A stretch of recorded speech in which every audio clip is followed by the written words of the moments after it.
Hey, what's up y'all, Vincent here. So now that I've routed out my love life onto the internet, let's segue into talking about what I've actually learned throughout my dating journey. You see, I'm a very detail-oriented and analytical person. So as I was going through a lot of these things, I had to question myself a lot because a lot of these situations, they were somewhat the same, but also somewhat different. I was asking myself, why is that? How come? What it do, baby? Okay, I wasn't really asking myself those questions, but in order to increase my chance of success during a date, I was inadvertently pushed into learning more about human psychology, economics, demography, and social, racial, and gender dynamics. All because of online dating. But let's not get too deep into that stuff right now. We will be based. Today, I'm simply going to go over 5 main points to summarize the majority of my thoughts on the dating culture due to my 5+ years of experience on online dating. But before I begin, don't forget to support your boy and like the goddamn video and subscribe if you haven't already. Alright, let's go. So number 1, men and women are different. Oh damn, we're just stating obvious facts now. But allow me to explain. We already know the biological differences. But because of that, we also know there's a ton of social differences, especially when it comes to dating. In general, men tend to think and act more logically and objectively, while women tend to think and act more emotionally and subjectively. When we bring this line of thinking into judging attractiveness with each other, men tend to be more consistent with their opinions, while women tend to have that consistency with highly attractive people but have differing opinions on everyone else. So basically, as a guy, most of us can agree that a hot chick is hot, but different girls can have varying opinions on the same guy. He can either be the hottest guy on the face of the earth or the ugliest. So how does this affect swiping behavior on online dating apps? In general, men will swipe on girls that are above, at the same, or slightly below their own level of attractiveness. And because of all of this attention spread, the average woman has a lot of options she can pick from, and so she'll usually pick men that are objectively out of her league. Online dating as a vehicle has continually exposed the general trends of dating, especially the gender divide.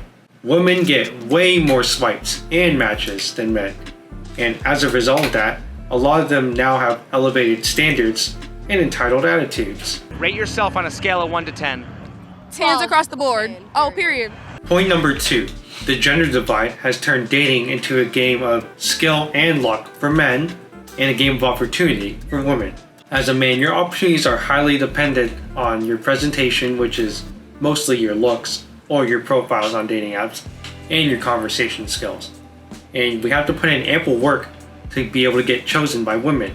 There's a lot of volatility for our opportunities, and they can come and go under different circumstances. Most of it is just being in the right place at the right time. Like after a girl has a bad encounter with someone, and then she sees you as the opportunity to redeem that. But for women, they have plenty of options, so they don't have that same pressure at all. They can have absolutely terrible profiles, but they can still outperform the best men in terms of numbers. If a guy messes up his chance with a girl, well, that's too bad for him. Because for her, it's just on to the next one, and then the next one, and then another one. There's no inherent need for improvement with them because they just have the next man up mentality. Number 3, interest is the most important factor in dating. Yeah, we're gonna do some math now. So let's throw some equations into the mix. So when it comes to judging attractiveness, that comes from the sum of a bunch of different metrics. We have vanity metrics for physical attraction such as looks, height, body shape, race, and then we have personal and social data such as their job, how much money they make, where they're located, what their bio says, etc. Each person has an innate attraction threshold where the combination of these metrics categorizes potential dating candidates with different intentions such as a relationship, hookups, or the no-bone zone, with the consolation being the dreaded friend zone. Hey, beautiful. What's up, bro? But that's the thing about attractiveness. It's just the base judgment. I'm going to say that most people have common sense and think a lot of other people out there are attractive. But that doesn't mean they're going to do anything about it. Like me, I find plenty of girls out there that are attractive. I also find plenty of guys that are attractive. Sounding kind of sus there, bro. But I'm not hitting on all of them, and I'm not doing it non-stop. That's where interest kicks in. I define interest as an active effort made towards people one is attracted to. With online dating, I'm mostly swiping on girls that I find attractive, but I'm only initiating conversations with girls that I'm interested in. The ones that are interested in me will reciprocate that effort and may even initiate some of their own. Those are the girls I like interacting with the most. That's why attractiveness isn't the most important factor to me. It's interest. Some of the hottest girls that I've matched with have the personality of a cardboard box, or they simply don't want to interact with me. But there are plenty of other girls that were subjectively slightly less attractive, but still attractive nonetheless, that really wanted to see me.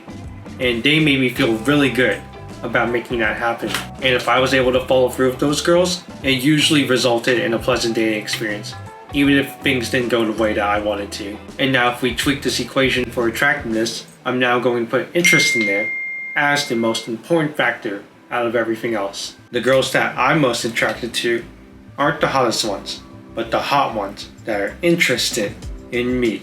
Number 4, as a man, you are 100% responsible for every interaction. I said earlier that online dating is a game of skill and luck for men. And when luck grants you an opportunity, it's your skill that will take you far. Because women are emotional beings, you have to play to that. Every minute detail in an interaction must be done with considerable thought. And anything that you do that can be considered off-putting or weird can be used against you. Hell, it can be weaponized against you. It's a stupid truth of the game, but It is what it is. that means every word and every message you send and the timing of that message needs to come correct. And if you screw up, then they will always blame you for killing the interaction. And you're gonna have to assume responsibility for it by taking the L and then taking that lesson for the next opportunity. I am telling you this as someone who has killed hundreds of interactions over the silliest reasons. Examples of dumb reasons where I've lost girls are like me being too friendly, responding too quickly, responding too late, wording a message that gets taken completely out of context, providing information that gets weaponized against me, Oh no. and being too accommodating when I should have been adamant. You really can't use logic when it comes to messaging women, as their emotional variability can cause them to react differently to the same line. And that doesn't just apply to messaging, it applies to the entire process. Girls just want the feels. They want you to make things happen. They might have the same agenda as you, but because of societal programming, most of them will concede the lead to you and leave you with 100% responsibility for what happens. That's why things only go as far as I push them, and even then, I still have to be heavily considerate into every move I make. So let's see how this entire point correlates to my experience. I'm gonna break down my online dating game plan. So pay attention, mates. Let's start with the app stuff. In the vast majority of interactions with girls that I've actually gone out with, I had to swipe first, send the first message, dictate the direction of the conversation, and then ask for the phone number. And on their end, they had to respond positively and send the digits. And then for texting, I had to send the first text, suggest time and place for a date, confirm those details, continue making conversation for the sake of maintaining interest, and then check in on the day of the date. And they had to respond positively, provide the requested details, and confirm my confirmation.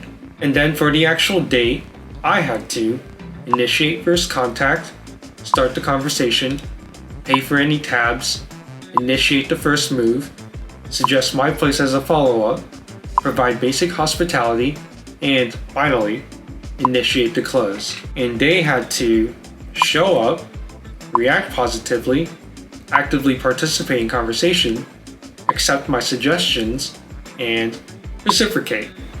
Yeah, that sounds like a hell of a lot of work, but it's necessary stuff. I'm definitely oversimplifying things, as I'm sure that these women did a few more things to contribute to the process, like putting on makeup.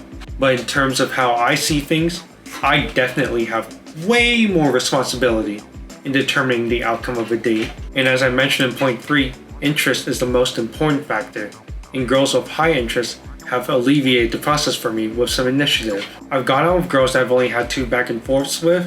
I've had girls offer me their phone number without asking, had girls with open availability defer to me to freely set up dates, had girls offer and even pay for things during dates, and I even had some girls make the first move on me. Yes! I'm still ultimately responsible for closing things, but they can show me that's what they want, and they can alleviate that pressure from me. And lastly, point number 5, online dating and in-person dating are 2 separate things. I've said it time and again, but online dating is really just the vehicle.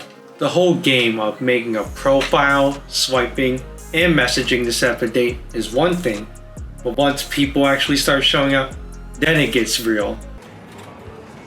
You just don't talk to people the same way as you do on your phone, where you have the ability to take your time and craft the perfect response to every message. You're now put on the spot and you have to use your personality and your wit to convey yourself. Not only that, but people are usually nervous when they meet each other for the first time, especially when there's a romantic subplot going on. If you don't know how to properly play out a date to go the way that you want, then it doesn't matter how much of a messaging genius you are.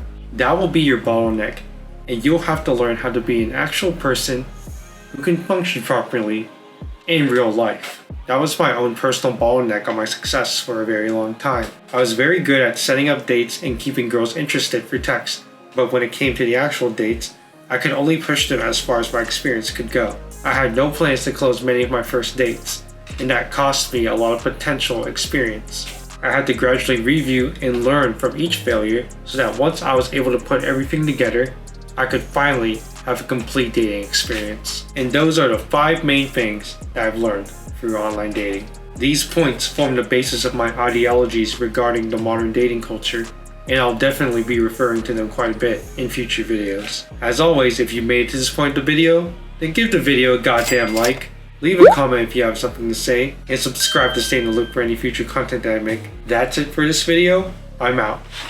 Bye-bye.